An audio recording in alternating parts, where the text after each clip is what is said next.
好来，继续来看这个台北市进前爆发昆虫感染的宽南市场，紧急来休市3天，再加上传统上拜一菜市也无卖菜，所以前后已经停业4天的宽南市场，早起恢复营业。指挥中心定出着6大防疫的措施，包括入场要有阴性的证明等等。指挥官陈时中、台北市长郭文铁嘛前后到宽南市场来视察。宽南市场摊商消费者有够济，休困4天，今日佫开门做生意。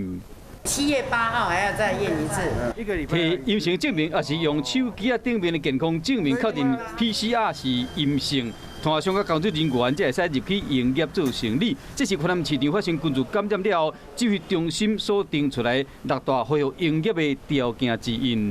我们这边摊商要以 PCR 为准，做比较严谨的那个管理，所以我们就会开始发给摊商面罩。 人爱减一半，各路站动线分流，爱搁实名登记，落实工作人员的健康监测。陈市长冒到现场去巡视。人数的降载是没有问题的哈，所谓搬运工哈，有做这种人流分仓分流，啊，然后用制服的颜色啊来辨识。所以爱搁大规模的体检。后天能够再做一次，好，那个 PCR。